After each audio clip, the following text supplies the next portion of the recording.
इसमें कोई शुबे वाली बात नहीं है। आप यहाँ पे एक दफ़ा विज़िट करें, आपको पॉजिटिव फीलिंग्स, आपको एक पॉजिटिव वाइब्स यहाँ पे ना आए तो भाई मैं ज़िम्मेदार हूँ, CDP प्रॉपर्टीज़ की ज़िम्मेदार है। ओजी को छोड़ें आप।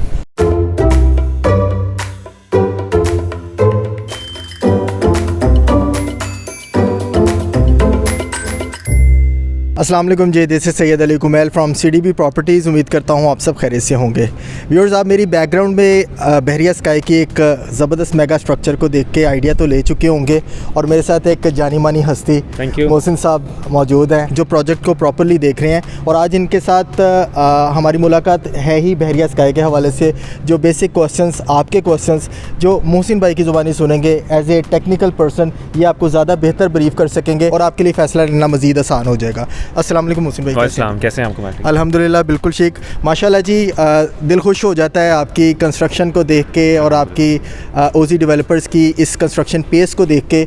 और नो डाउट ये सिर्फ हम अपने तौर पे नहीं बात कर रहे, ये हकीकतन हमारे क्लाइंट्स के बिहाफ पे जो हमें फ़ीडबैक मिलता है ये वही हम आप तक डिलीवर कर रहे हैं कि जिन्होंने अभी तक इन्वेस्टमेंट की थी ग्राउंड फ्लोर को लेके, आपकी 15 feet double heighted commercial outlets को लेके, और सबसे बढ़ के जो मैं बड़ा हैरान हूँ, ये जो इतना बड़ा एट्रियम आपने दिया हुआ है, ये तो वर्चुअल टूर के अंदर भी इतना बड़ा मेरे ख्याल से नहीं था जितना आपने इसे एक वाइड मेगा एंट्रेंस इसकी दे दी है।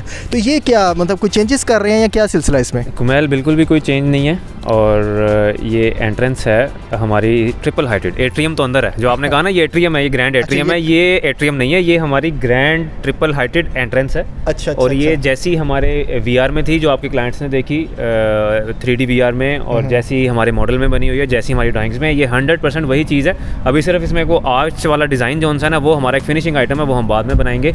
तो ये आप देख सकते हैं, आपने जो 3D विजुअलाइजेशन में देखा कि एक ग्रैंड एंट्रेंस होगी, अब वो ग्रैंड एंट्रेंस हमारे सामने बन चुकी हुई है। हम इसको थोड़ा सा जाके देखते भी हैं, आप इसको खुद फील करेंगे कि जो प्रॉपर मॉल होता है ना, शॉपिंग मॉल, जी, उसकी रिक्वायरमेंट्स होती हैं, उसके कुछ टेक्निकल डिटेल्स होती हैं जिनको फॉलो करना होता है। हर बिल्डिंग को मॉल नहीं कहा जा सकता। हाँ। अब ये आप देखेंगे, ये हमारा एक, ये जहाँ पे हम चल रहे हैं, ये हमारा एक पूरा कॉरिडोर है जहाँ पे हम खड़े हुए थे। ये जो हमारा जहाँ पे भी ऑफिस भी बना टेम्परेरी, ये सारी पार्किंग एरिया है, ठीक है। ये हमारे पार्किंग एरिया से हम आए, हमारा कॉरिडोर है, और यहाँ पे हमारा पूरा आर्च का सिस्टम बनेगा, जो हमारी एंट्रेंस ग्रैंड आर्क है। वो स्पेशल हमारा एक एलिमेंट है डिज़ाइन के ऊपर, एलिवेशन के ऊपर, वो आप इसमें वीडियो में दिखाइएगा भी। अब आप यहाँ से खड़े होकर देखें कि ये ऑलमोस्ट कोई बनता है मोर देन 40 फीट। ये 40 फीट की ग्रैंड हमारी एंट्रेंस है। इसके बाद हमारा अंदर 5 फ्लोर हाइटेड ग्रैंड एट्रियम है, जिसको हम फिर अगली वीडियो में डिस्कस करेंगे। यानी ये जो एरिया है, ये वही जो आपका ओपन टू स्काई एरिया आप जो बता रहे हैं, ये वो एग्जैक्टली वो आगे है। अभी जहाँ हम खड़े हैं, ये हमारी एंट्रेंस है, मॉल की एंट्रेंस है। ठीक है। ट्रिपल हाइटेड माशाल्लाह जी। वैसे नो डाउट इसमें कोई शुबे वाली बात नहीं है कि एक बार आप ग्रे स्ट्रक्चर मॉल के अंदर आप एंटर होते ही आपको एक वाकई मॉल का एक डेकोरम और एक एम्बियंस फील होती है। जिस तरह से डबल हाइटेड यहाँ पे आपको आउटलेट्स मिल रहे हैं, ये ट्रिपल हाइटेड एंट्रेंस है, और मज़ीद आगे जो एट्रियम आ रहा है। फर्दर ये चीज़ बताइएगा कि मैंने जो देखा है मोहसिन भाई, क्योंकि as being a technical person, आप यहाँ पे ब्लॉक वर्क का इस्तेमाल कर रहे हैं। ये ब्लॉक्स का हुआ है ग्रे स्ट्रक्चर में, और अल्हम्दुलिल्लाह कमिटमेंट के मुताबिक ग्रे स्ट्रक्चर में ग्राउंड फ्लोर को तो कर लिया, फर्स्ट फ्लोर की तरफ है। Why not bricks? आपने ब्रिक्स का इस्तेमाल क्यों नहीं किया, जबकि मैंने अक्सर दूसरे प्लाजास के अंदर ब्रिक का इस्तेमाल देखा हुआ है? देखें कुमैल, इसमें कोई टेक्निकली ये सारे डिसीजंस होते हैं जब हमारे स्ट्रक्चरल इंजीनियर्स बैठे होते हैं, हम इसको डिज़ाइन कर रहे होते हैं, तो हम बिल्डिंग का एक डेड लोड होता है। आपने क्योंकि टेक्निकल बात की, तो मैं उसको जवाब भी टेक्निकली दूंगा। बिल्डिंग का एक डेड लोड होता है, और ये आपने बड़ा सोच समझ के फैसला करना होता है कि आपने अपनी बिल्डिंग का डेड लोड किस लेवल पर लेके जाना है। ठीक है। इसके अलावा देखें, ब्रिक्स के और बड़े मसले मसाइल हैं हमारे यहाँ। ऑल दो ट्रेडिशनली घरों में भी ब्रिक्स यूज़ हो रही होती हैं, लेकिन दुनिया में आप देखें अगर ट्रेंड को फॉलो करें तो फ्रेम स्ट्रक्चर जहाँ पे भी, एक्चुअली तो पूरी दुनिया में फ्रेम स्ट्रक्चर कंस्ट्रक्शन होती है, हमारे यहाँ जो घर बनते हैं वो ब्रिक स्ट्रक्चर बनते हैं, जो कि टेक्निकली स्ट्रेंथ वाइज इतने साउंड नहीं होते।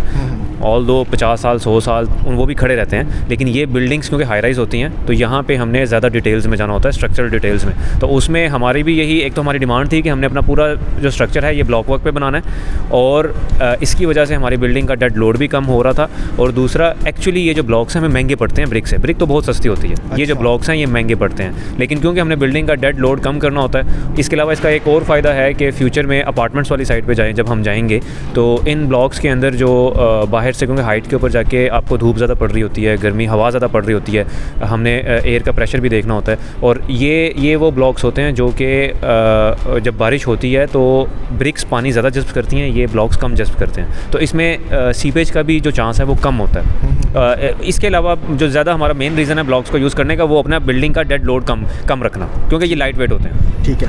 अच्छा, एक चीज़ मोहसिन भाई मुझे ये भी बताइएगा कि ग्रे स्ट्रक्चर माशाल्लाह जिस फास्ट ट्रैक के ऊपर कंस्ट्रक्शन चल रही है, इसमें कोई शुबा नहीं है कि ये अपने टाइम लाइन पे ही कंस्ट्रक्शन इसकी ग्रे स्ट्रक्चर की कंप्लीट होगी। क्या फिनिशिंग का काम भी इसका एज इट इज़ इसी टाइम लाइन के अंदर होगा, या मैंने सुना ये भी है कि ग्रे स्ट्रक्चर से ज़्यादा फिनिशिंग वर्क जो है वो आपका टाइम कंज्यूम करता है, तो क्या फिनिशिंग भी शॉर्ट टाइम पीरियड में हो सकती है या इससे ज़्यादा टाइम लेगी जितने टाइम पीरियड में ग्रे स्ट्रक्चर कंप्लीट हो रहा है? बिल्कुल, आपका क्वेश्चन बड़ा अच्छा है। मैं इसको इस तरह जवाब दूंगा कि आपको पता है हमारा पिछले साल जनवरी में कंस्ट्रक्शन स्टार्ट हुई थी, तो हमारे वहाँ से 48 मंथ्स स्टार्ट हो गए थे। अब देखा जाए तो उस 48 में से 11 to 12 मंथ्स तो गुजर गए हैं, और हमारा जो अभी तक हम अपने टारगेट पे हैं या टारगेट से 2-3%, 4% आगे हैं।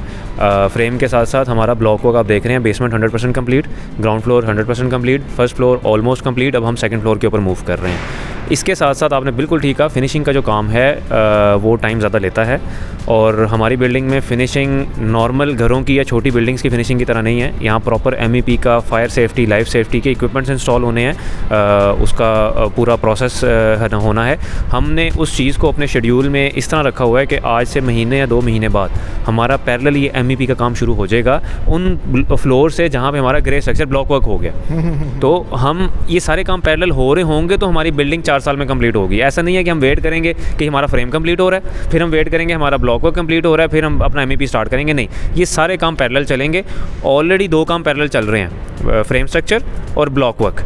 अब इसके साथ हमने आज से महीने या 2 महीने बाद फिनिशिंग का काम, जो कि स्टार्टिंग MEP से स्टार्ट होता है, वो भी हम पैरेलल स्टार्ट कर देंगे। और टोटल टाइमलाइन हमने 48 मंथ से 1 महीना भी ऊपर नहीं जाने देनी।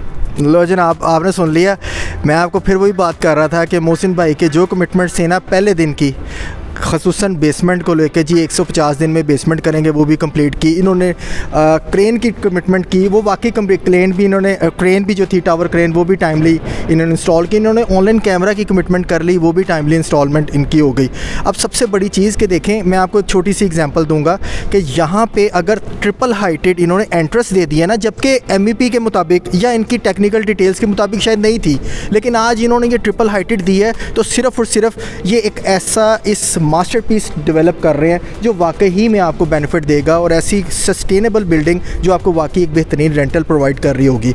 इसमें कोई शुबे वाली बात नहीं है। आप यहाँ पे एक दफ़ा विज़िट करें, आपको पॉजिटिव फीलिंग्स, आपको एक पॉजिटिव वाइब्स यहाँ पे ना आए तो भाई मैं ज़िम्मेदार हूँ, CDP प्रॉपर्टीज़ ज़िम्मेदार है, ओजी को छोड़ें आप। बहरहाल मैं आपको इस चीज़ की एश्योरिटी दे सकता हूँ कि ओजी डेवलपर के बहरिया स्काई से प्रोजेक्ट आपको सराउंडिंग में कहीं भी इससे बेहतर कोई प्रोजेक्ट, इससे बेहतर क्वालिटी की कंस्ट्रक्शन मिलती हो तो आप बिल्कुल एक दफ़ा कमेंट बॉक्स में ज़रूर लिखिएगा। फ़र्दर मुझे इजाज़त दें, मोहसिन भाई को इजाज़त दें। इंशाल्लाह दोबारा आपकी खिदमत में किसी ना किसी डिटेल्स के साथ, आप ही के क्वेश्चंस के साथ दोबारा इनको एक बात ज़हमत देंगे। तब तक के लिए मुझे दे इजाज़त और मोहसिन भाई को दे इजाज़त। अल्लाह हाफ़िज़।